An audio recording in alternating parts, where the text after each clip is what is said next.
Hi students, आज इस video में हम इलेक्ट्रिकल सर्किट्स सॉल्व करेंगे with the help of KCL and KVL. First problem, in the circuit shown the point B is earth, the potential at the point A is. तो हमसे ऐसा बोला हुआ है कि ये पॉइंट बी, इसको कर दिया है हमने अर्थ. अर्थ मतलब ग्राउंडेड. हमको चाहिए पोटेंशियल इस पॉइंट ए का. क्या करेंगे? तो सबसे पहले आप इस ग्राउंडिंग को हटा दो, हटाकर सोचो कि बी को ग्राउंड नहीं किया है. तब आपके दिमाग में क्या आएगा? क्योंकि इस बैटरी का पॉजिटिव टर्मिनल डायरेक्टली ए के साथ कनेक्टेड है और बीच में कोई भी सर्किट एलिमेंट नहीं है, कोई ड्रॉप कोई राइज नहीं आएगा, यानी ए का पोटेंशियल होगा 50 वोल्ट यदि बी को ग्राउंड नहीं किया है. पर यदि बी को ग्राउंड कर देंगे, जब बी के पोटेंशियल को हम सपोज करेंगे जीरो, क्योंकि इसको हमने ग्राउंड कर दिया है, तब फिर ए का पोटेंशियल अब 50 ना रहकर कुछ और होगा. यानी इस क्वेश्चन का आंसर 50 वोल्ट तो बिल्कुल नहीं है. अब आगे कैसे सॉल्व करेंगे? तो आप देख रहे हैं ये सिंगल लूप है, ये 4 रेजिस्टर्स लगे हुए हैं, एक ईएमएफ का सोर्स है. सर्किट जैसे ही क्लोज करेंगे तो इस तरह से करंट फ्लो होगा, इस तरह करंट फ्लो होगा. अब करंट कितना होगा ये आसानी से आप निकाल सकते हैं. ईएमएफ का एक ही सोर्स है, वो है 50 वोल्ट, और टोटल रेजिस्टेंस कितना है? तो 7 और 5 12, 22 और 3 25, 25 ओम ये सर्किट का रेजिस्टेंस है. इस तरह सर्किट में 2 एम्पियर का करंट फ्लो होगा, या इस लूप में 2 एम्पियर का करंट फ्लो होगा. किस तरह से? क्लॉकवाइज. और अब क्या करेंगे? अब हम किरचॉफ का लॉ लगा देंगे इस ब्रांच के लिए. सिर्फ हमको फाइंड करना है वी ए, तो हम वी बी से चल सकते हैं. अभी मैं उसे अलजेब्रिकली लिखता हूं. वी बी मतलब बी का पोटेंशियल. और आगे बढ़ेंगे तो यहां क्या आएगा? यहां आएगा राइज. और राइज कितना होगा? राइज होगा आई आर के बराबर. जब भी हम किसी रेजिस्टेंस को क्रॉस करते हैं, ट्रेवर्सिंग करते हैं, तब current into resistance, I R का ड्रॉप या क्या आता है? राइज. यहां पर क्या आएगा?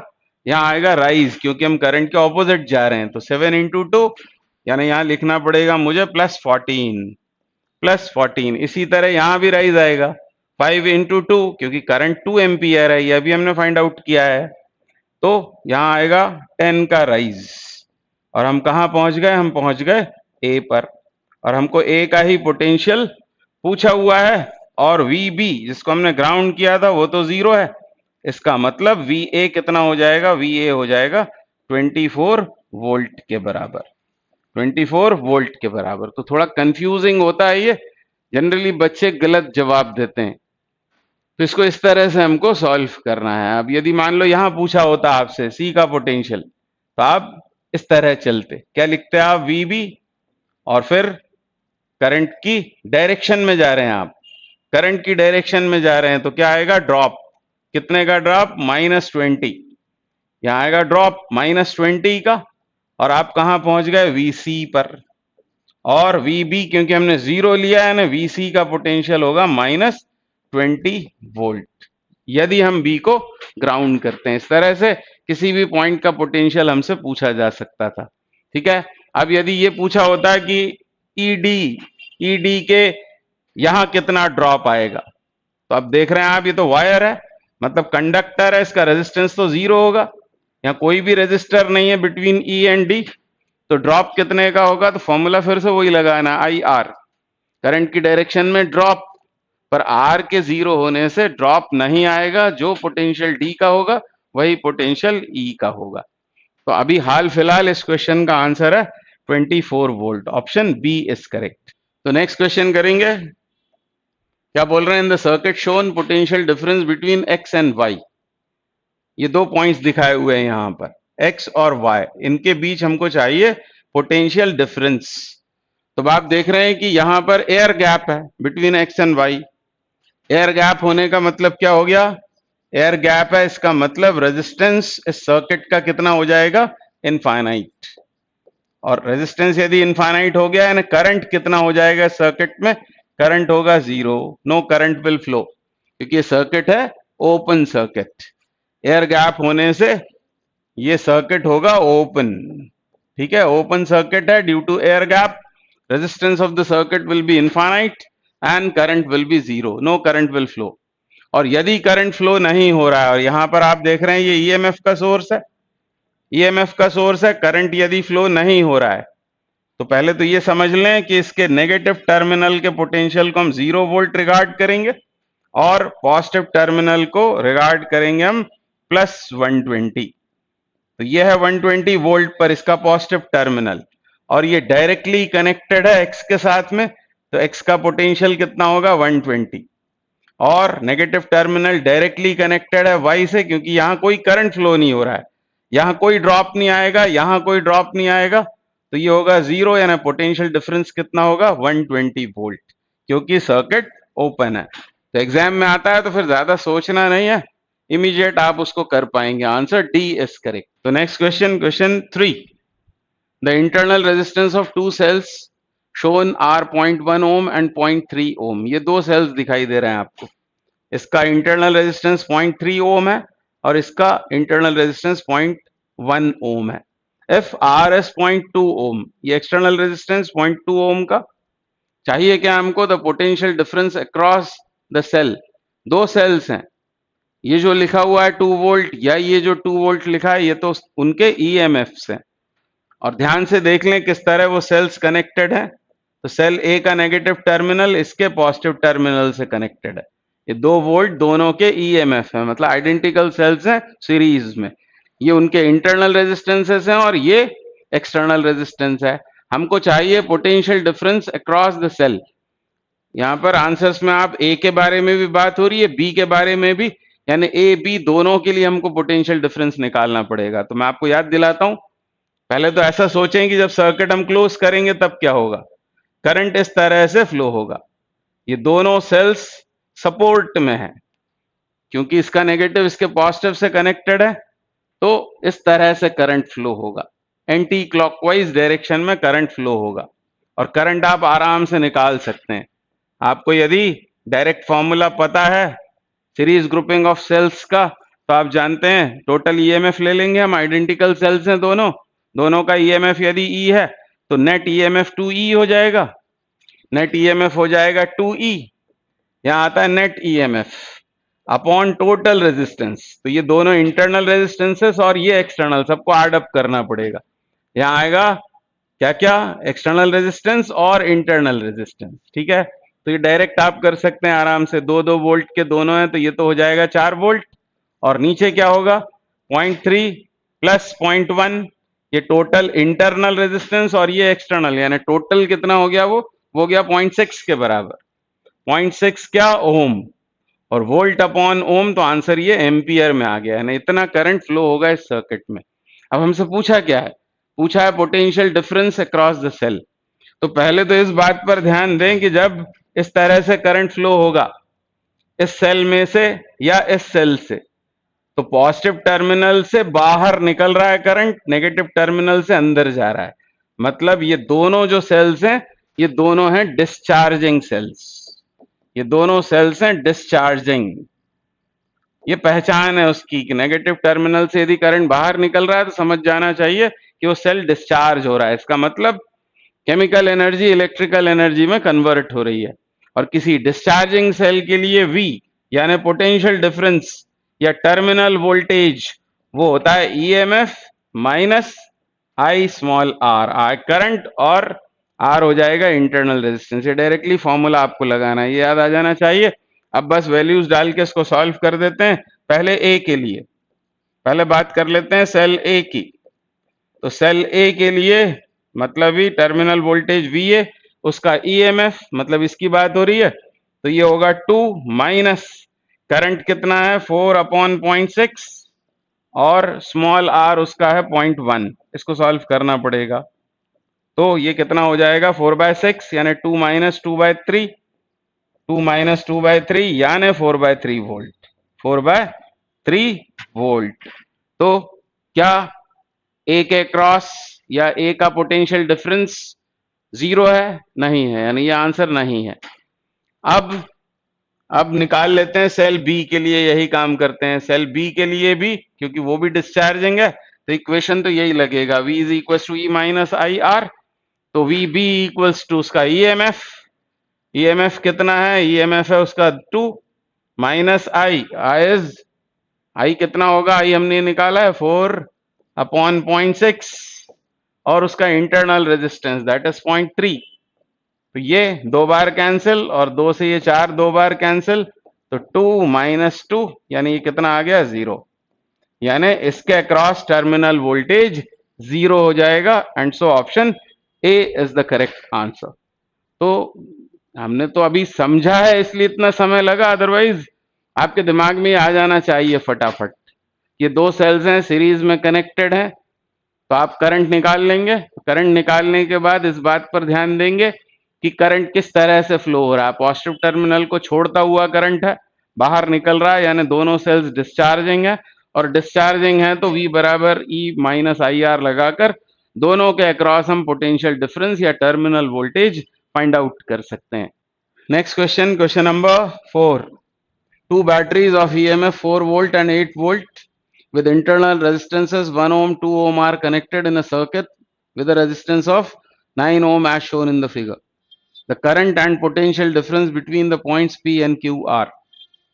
तो सिंगल लूप आप देख रहे हैं, 2 ये बैटरीज हैं और इनके टर्मिनल्स किस तरह जुड़े हैं कि 4 वोल्ट का पॉजिटिव 8 वोल्ट के पॉजिटिव से इस तरह उन्हें जोड़ा गया है, और 8 वोल्ट इस वाले सेल का ये है इंटरनल रेजिस्टेंस 2 ओम, और 4 वोल्ट सेल का इंटरनल रेजिस्टेंस है 1 ओम, और ये एक्सटर्नल रेजिस्टेंस है। पूछा क्या है हमसे पूछा है एक तो करंट कितना फ्लो हो रहा है सर्किट में, और दूसरा पी और क्यू के बीच में पोटेंशियल डिफरेंस कितना है।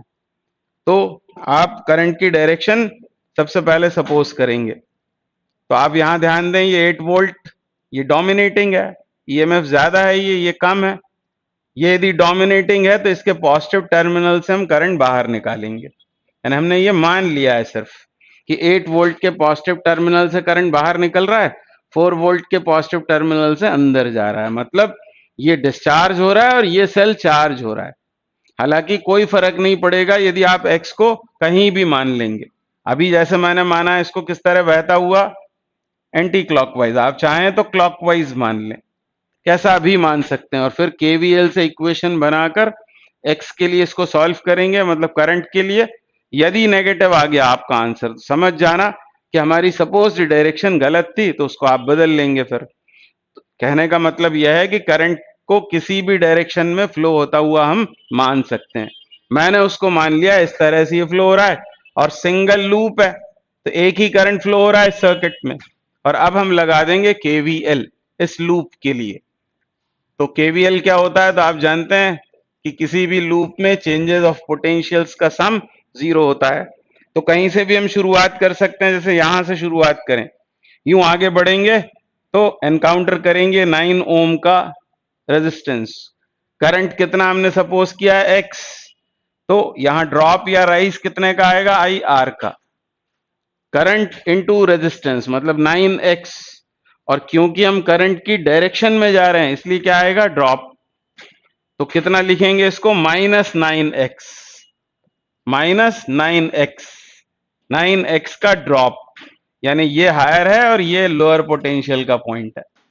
आगे बढ़ेंगे तो इधर तो कोई सर्किट एलिमेंट नहीं है, इधर नो ड्रॉप नो राइज। और ड्रॉप का मतलब क्या होता है, ड्रॉप का मतलब होता है एनर्जी का लॉस, पोटेंशियल का ड्रॉप, पोटेंशियल मतलब work done per unit charge होता है, तो एनर्जी का यहाँ लॉस होगा, कितने का, 9x का लॉस होगा। फिर आगे बढ़ेंगे, नो ड्रॉप नो राइज, अब यूं जाएंगे तो करंट x, रेजिस्टेंस 2 ओम, करंट की डायरेक्शन में, फिर से क्या होगा, ड्रॉप, यानी यहां लिखना होगा मुझे -2x, ऐसा। फिर आगे बढ़ते हैं तो अब नेगेटिव से पॉजिटिव टर्मिनल जा रहे हैं। अब आपने एनकाउंटर करी ये बैटरी या सेल, नेगेटिव से पॉजिटिव जा रहे हैं मतलब लोअर टू हायर, क्या होगा, राइज, कितने का, 8 का। उसके बाद क्या होगा, पॉजिटिव से नेगेटिव, जब ये सेल एनकाउंटर करेंगे प्लस से माइनस, यानी ड्रॉप, ड्रॉप ऑफ 4, -4। अब यहां क्या होगा, यहां फिर से ड्रॉप आएगा, current is x, resistance is 1, तो drop of x equals to 0। ये ऐसी इक्वेशन बना लेनी है। और अब 9 और 2 11 और 1 12, इसको मैं ले जाता हूं RHS में, 12x equals to 4 and so x comes out to be 4/12 that is 1/3 ampere. और पॉजिटिव आया, इसका मतलब जो हमने डायरेक्शन मानी थी करंट की वो सही है। तो कौन सा ऑप्शन सही हो गया? ऑप्शन 1 करेक्ट हो गया, क्योंकि इसी में सिर्फ करंट 1/3 है। अब इसको वेरीफाई कर लेते हैं। क्या पूछा है नेक्स्ट हमसे पूछा है potential difference between points P and Q। इन दोनों पॉइंट्स के बीच पोटेंशियल डिफरेंस, इन दो पॉइंट्स के बीच पोटेंशियल डिफरेंस। अब ये करंट कितना आया है? 1/3 एम्पियर। 1/3 एम्पियर करंट हमको मिला है यहाँ। इसका मतलब ये पॉइंट कैसा है? ये है हायर पोटेंशियल और ये डायरेक्टली कनेक्टेड है इधर, यानी P हो जाएगा हायर पोटेंशियल पर और Q हो जाएगा लोअर पोटेंशियल पर। Vp greater than Vq। हालांकि हमसे नहीं पूछा है, हमको चाहिए क्या है? हमको चाहिए potential difference between P and Q, मतलब VPQ। और VPQ का मतलब होता है VP minus VQ, VP minus VQ, ये हमको चाहिए। तो इस ब्रांच के लिए हम फिर से KVL लगा देंगे। कहीं से भी आप शुरू कर सकते हैं, यहां से शुरू करते हैं। मान लो इसका पोटेंशियल VP, फिर आगे बढ़ेंगे तो यहाँ क्या होगा? करंट इस तरह फ्लो हो रहा है, यहाँ आएगा राइज। कितने का राइज? x का राइज, 1 into x। और x कितना है? 1/3। आप चाहें तो यहाँ पर करंट अब 1/3 भी सब्स्टिट्यूट कर लें, कोई फर्क नहीं पड़ेगा।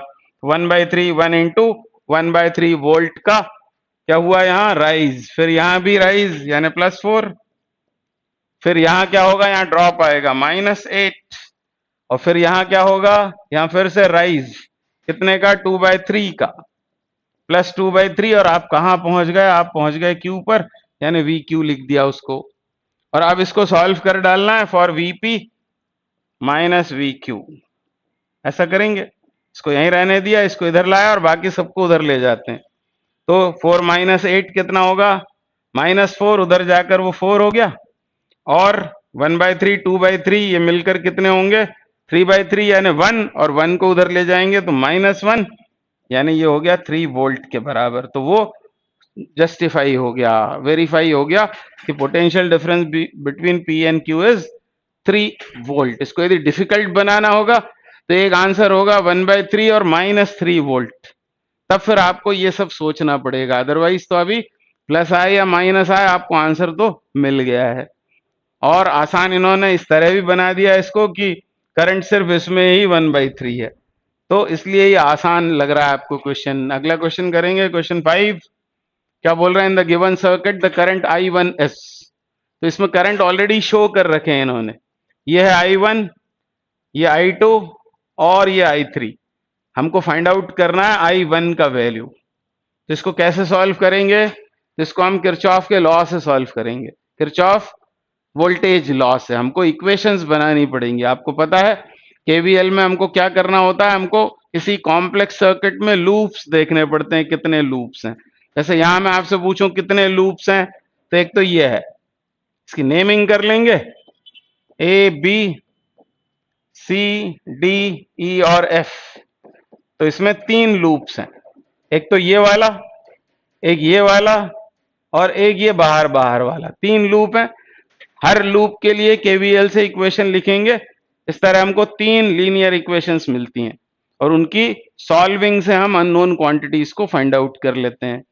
ये एक्चुअली फंडा है केसीएल केवीएल का। तो यहाँ केसीएल तो नहीं लगाना है, केवीएल से काम हो जाएगा। सबसे पहले हम इस लूप की बात करेंगे, मतलब हम ए से चलना शुरू करेंगे, AFCBA।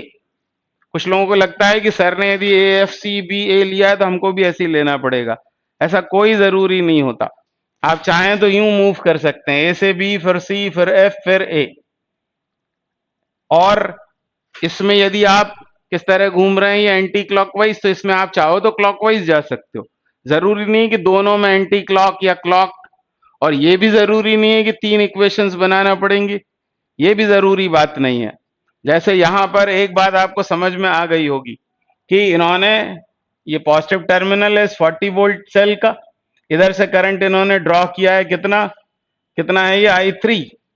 और I3 ये कैसा है? करंट आने वाला, और ये दोनों हैं जाने वाले। इसका मतलब I3 equals to I1 plus I2 है। ये आपको किसने बताया? ये बताया आपको KCL ने। इस जंक्शन के लिए मैंने यहां लगा दिया है ये KCL। I3 इज कैसा है करंट, ये going in to the junction, और ये दोनों कैसे हैं, लीविंग द जंक्शन। तो इसको मैंने लिया पॉजिटिव साइन के साथ, इन दोनों को नेगेटिव के साथ, तीनों को अलजेब्रिकली ऐड कर दिया, तो मुझे ये मिल गया I3 is equal to I1 plus I2। तो अब क्या करेंगे, अब हम ये ऊपर वाले लूप के लिए इक्वेशन लिखें मान लो, तो क्या लिखेंगे, तो यहां से मैंने चलना शुरू किया। अपने दिमाग में रखना है कि किस तरह से हम मूव करने वाले हैं, बीच में ही ऑपोजिट डायरेक्शन में नहीं चलने लगे। तो क्या होगा, अब इसमें करंट है I1, कैसे जाना चाह रहे हैं आप, इस तरह से जाना चाह रहे हैं, तो यूं गए तो सबसे पहले एनकाउंटर करेंगे आप ये रेजिस्टेंस। इसमें करंट कितना है, इसमें करंट है I3, और I3 को आप चाहो तो सीधे I1 प्लस I2 लिख दो, तो minus sign 40 into I1 plus I2, ऐसा हुआ। ये यहां की बात कर रहा हूं, यहां आया है ड्रॉप, फिर यहां क्या होगा, यहां भी ड्रॉप आएगा। यहां आप करंट के ऑपोजिट डायरेक्शन में जा रहे हैं तो ड्रॉप नहीं, बल्कि यहां आएगा राइज, प्लस साइन के साथ इसको लिखना चाहिए था मुझे। और फिर यहां क्या होगा, यहां होगा ड्रॉप, यानी -40, और फिर यूं जाएंगे तो यहां भी क्या आएगा, राइज, और राइज आएगा, पर करंट कितना है I1, यानी 30 I1 का राइज, यानी प्लस 30 I1। तो बहुत आराम से इक्वेशन बना लें, क्योंकि इसमें प्लस माइनस साइन की गलती होती है बच्चों से, तो आपसे ना हो, इसलिए आराम से पहले इक्वेशन बना लें। और जो जो मैंने कहा है वो भी याद रखें कि आप चाहें तो क्लॉकवाइज, चाहें तो एंटी क्लॉकवाइज, बीच में उस लूप को छोड़े नहीं। जैसे मैंने कहां से चलना शुरू किया था, F से, तो पूरा लूप कवर हो जाना चाहिए। F से चले हैं तो FCBAF, वापस वहीं आना है। और आपकी इच्छा हो तो आप ऑपोजिट डायरेक्शन में चल सकते हो, FABCF। और हमेशा ध्यान रखो करंट की डायरेक्शन में यदि जा रहे हैं, एनकाउंटर करें रेजिस्टर, तो IR का ड्रॉप या राइज आता है, करंट की डायरेक्शन में ड्रॉप, करंट के ऑपोजिट राइज। बैटरी मिले, प्लस से माइनस जा रहे हैं तो ड्रॉप, माइनस से प्लस जा रहे हैं तो राइज। बस ये 2-3 बातें याद रखनी है। अब इसको सॉल्व कर डालते हैं, तो 70 I1 हो गया, 70 I1, फिर ये हो जाएगा 40 I2 plus 40 I2 equals to 40। ऐसी एक इक्वेशन बनाकर रख लेते हैं अपने पास।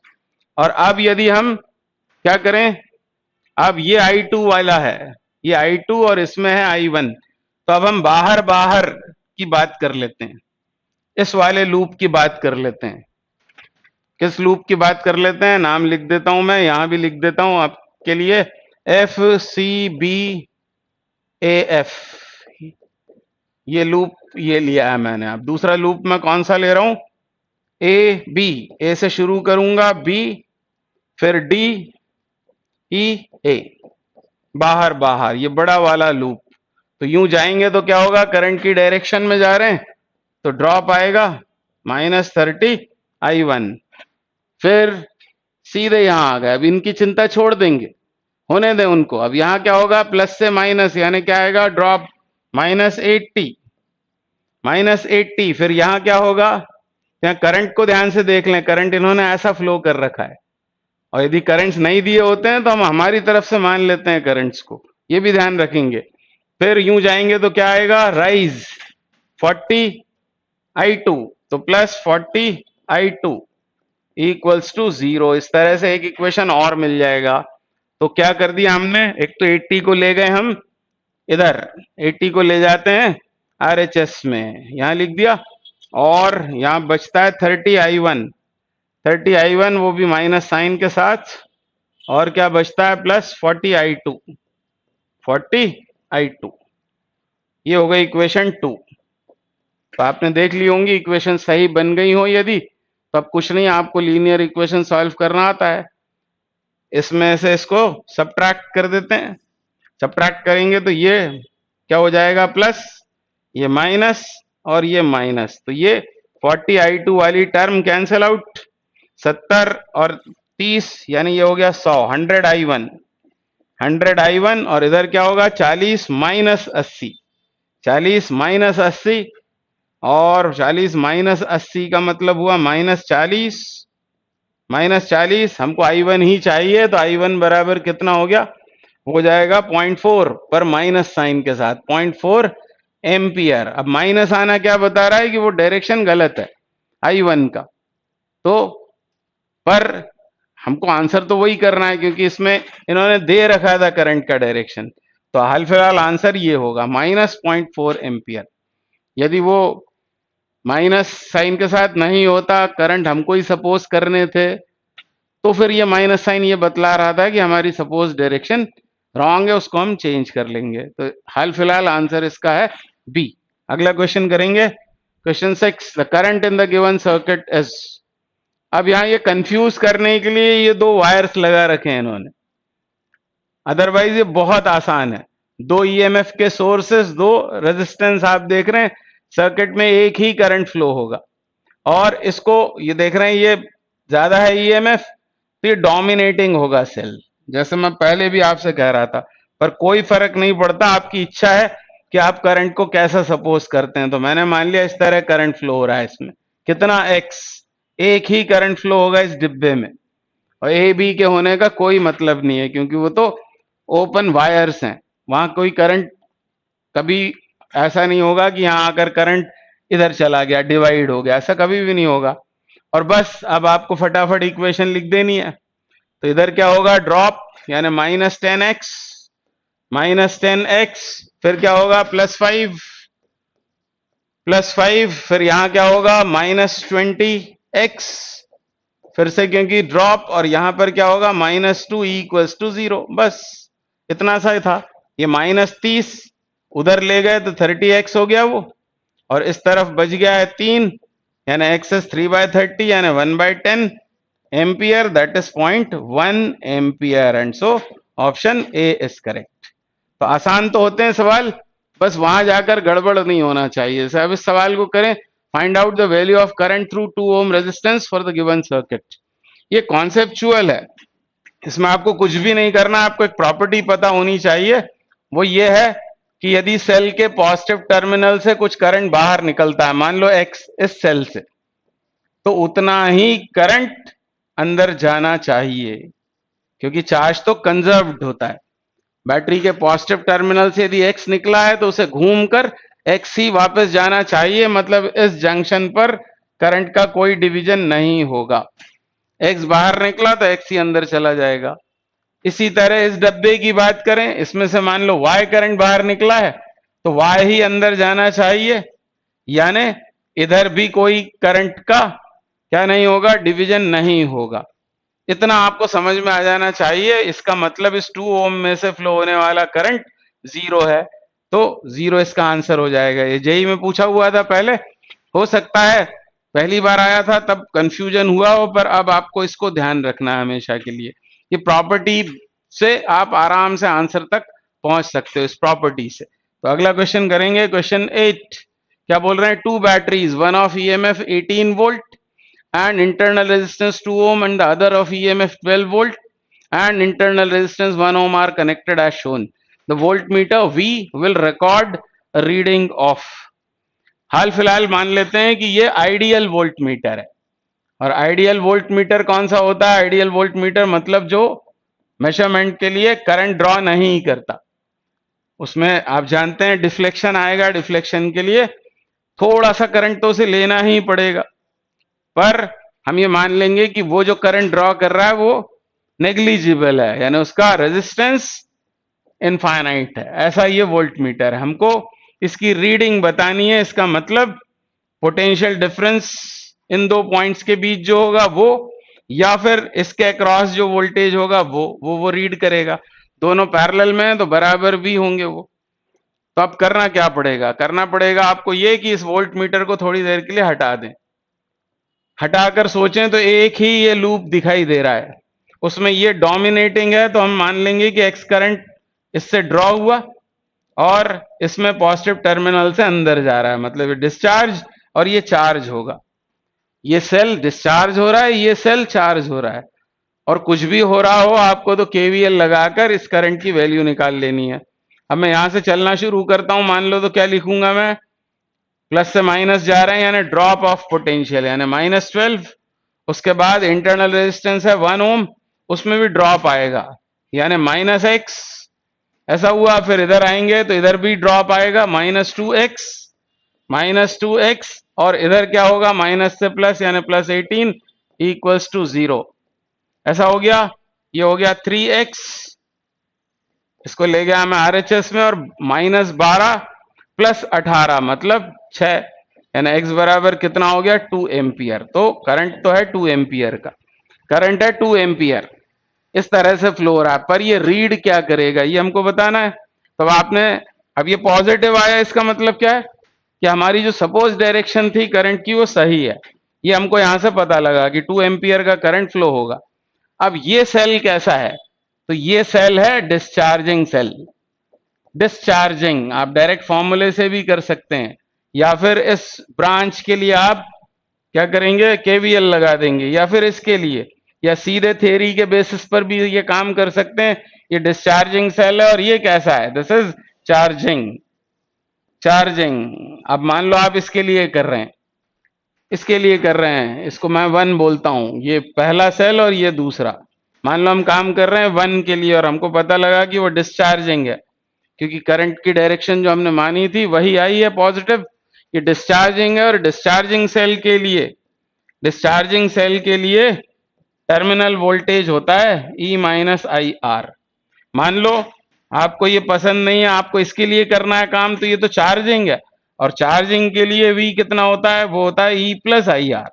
दोनों से आंसर आपको सेम मिलेंगे, क्योंकि वैल्यूज अलग अलग हैं, आंसर पर सेम आएगा। और यही होगी रीडिंग आइडियल वोल्ट मीटर की, आप चाहे इससे करें चाहे इससे करें। तो ये कितना होगा, EMF पहले वाले के लिए 18 है, करंट कितना है 2, इंटरनल रेजिस्टेंस है 2, ये 4 होकर ये हो गया 14 volt. 14 volt is the answer, answer C is correct. अब इसको वेरीफाई करते हैं। ई मान लो, अब इसकी बात कर रहे हैं, ई कितना है 12, करंट कितना है, करंट आया है 2, इंटरनल रेजिस्टेंस है 1, तो इससे करने पर भी हमको कितना मिलता है 14 वोल्ट।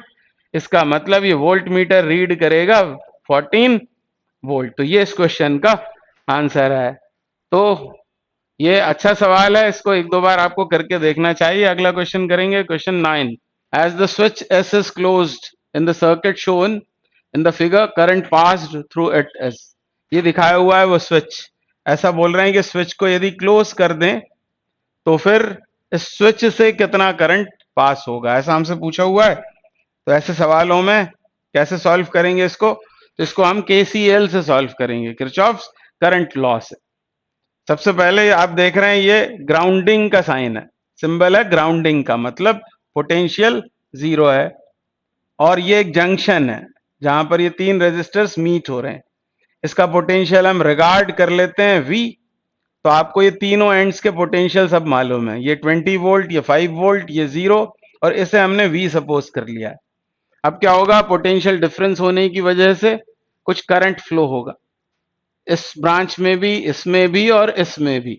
अब वो करंट सपोज कर लेते हैं हम, मान लेते हैं कि यहां करंट फ्लो हो रहा है X इस डायरेक्शन में।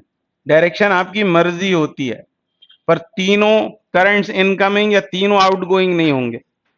दो यदि आप एंटरिंग इनटू द जंक्शन दिखाएंगे तो एक को लीविंग द जंक्शन दिखाना पड़ेगा। तो मैंने मान लिया कि X करंट यूं फ्लो हो रहा है, क्योंकि हमको V का वैल्यू नहीं पता, इसलिए हम कुछ कह नहीं सकते कि करंट इधर जा रहा है या इधर जा रहा है। हाल फिलहाल मैंने उसको मान लिया कि X करंट है इस रजिस्टर में से जो फ्लो हो रहा है from A to this junction, मतलब एंटरिंग इनटू द जंक्शन है X। ये एक हुआ करंट। अब इसकी वैल्यू कितनी होगी तो निकाल सकते हो आप X, क्योंकि आप जानते हैं V बराबर होता है IR, तो I बराबर होगा V/R, मतलब ही पोटेंशियल डिफरेंस अपॉन रेजिस्टेंस। तो कितना हो जाएगा 20 माइनस V अपॉन रेजिस्टेंस, वो कितना है 2 ओम। तो ये होगा X का वैल्यू। अब X निकलने के बाद अब आप इधर भी मान लें कि Y करंट इसमें फ्लो हो रहा है, सपोज ये है Y, ये दोनों मैंने एंटरिंग इनटू द जंक्शन दिखा दिए हैं। अब Y कैसे निकलेगा, Y के लिए पोटेंशियल डिफरेंस क्या लिखेंगे, 5 minus V upon resistance that is 4, ये Y आ गया। और अब क्योंकि हमने ये दोनों लिए हुए हैं कैसे, एंटरिंग द जंक्शन, तो यहां पर लीविंग द जंक्शन एक करंट लेना पड़ेगा जो इस तरह फ्लो होगा स्विच में से होते हुए, उसको मैंने Z बना लिया। तो Z कितना होगा? Z हो जाएगा V माइनस जीरो, क्योंकि इधर बह रहा है यानी ये हायर ये लोअर, V माइनस जीरो यानी V अपॉन रेजिस्टेंस इज 2 यानी V बाई 2। इस तरह पहले करंट्स निकाल लेंगे आराम से, कोई जल्दबाजी नहीं करेंगे, साइन वाइन की अभी चिंता नहीं करेंगे, पहले ये निकाल लिए। और अब लगाएंगे हम KCL। Now applying KCL, applying KCL। अब KCL क्या बोलता है कि किसी भी जंक्शन पर मीट होने वाले सभी करंट्स का अलजेब्रिक सम 0 होता है। तो इस जंक्शन पर 3 करंट्स हैं, X इनकमिंग पॉजिटिव साइन के साथ, ये भी इनकमिंग मतलब ही एंटरिंग इनटू द जंक्शन, और ये है लीविंग द जंक्शन। सबका सम 0, अलजेब्रिक सम 0। तो x plus Y minus Z equal to 0 यानी x plus Y is equal to z, ऐसा भी लिख सकते हैं। और अब ये वैल्यूज यहां पर हमने सब्स्टिट्यूट कर ली, तो x is 20 minus V upon 2, y is 5 minus V by 4 and z is v by 2, ऐसा है। अब पूरी इक्वेशन को मैं 4 से कर देता हूं मल्टीप्लाई, 4 से मल्टीप्लाई कर देता हूं, तो यहाँ क्या हो जाएगा, यहाँ 2 बचेगा यानी 40 माइनस 2v। और ऐसा मैं क्यों कर रहा हूँ, एलसीएम लेने से बच जाऊंगा। इधर 4 का मल्टीप्लाई किया तो प्लस 5 माइनस v, और इधर क्या होगा, इधर 2v बन जाएगा ये। तो ये दोनों मिलकर कितने हुए, 3v, उधर जाकर वो हो जाएगा इसके साथ मिलकर 5v। 5v इक्वल्स टू कितना हुआ, 45, यानी v comes out to be 9 volt. तो क्या हमारा काम हो गया है? नहीं, हमको तो V मिला है। अभी हमको चाहिए क्या है, हमको चाहिए कि स्विच में से कितना करंट फ्लो हो रहा है, मतलब हमको फाइंड करना है एक्चुअली Z। तो Z कितना है, तो वो है V by 2, V by 2, V आया है 9, तो 9 बाय 2, और 9 बाय 2 यानी 4.5 ampere, and so option A is correct. ये बहुत अच्छा सवाल है, इसकी प्रैक्टिस आपको अच्छे से होनी चाहिए। KCL से इस तरह से बहुत सारे सवाल सॉल्व किए जा सकते हैं। अगला क्वेश्चन करेंगे, क्या बोल रहे हैं, 4 identical batteries each of EMF E and internal resistance small r are connected in series to form a closed loop as shown in figure. Current through each battery and potential difference across each battery are respectively. तो दिखने में डरावना है बहुत आसान। आप देख रहे हैं 4 बैटरीज यहाँ दिखाई हुई हैं, जो ब्रोकन लाइन से जिनको हमने कवर किया हुआ है, ये दिखाई हुई हैं 4 बैटरीज, 1 2 3 और 4 आइडेंटिकल है, हर एक का EMF E है, हर एक का इंटरनल रेजिस्टेंस है R। हमको चाहिए करंट थ्रू ईच बैटरी, और करंट भी बोला हुआ है कि I फ्लो हो रहा है, और डायरेक्शन आपकी मर्जी है, आप कहीं भी सपोज कर लो, जहां आप चाहो वहां सपोज कर लो। वैसे यहाँ क्वेश्चन में ऐसा बोला है, पर कोई जरूरी नहीं है कि आप इधर ही लो या उधर ही लो, आपकी मर्जी है।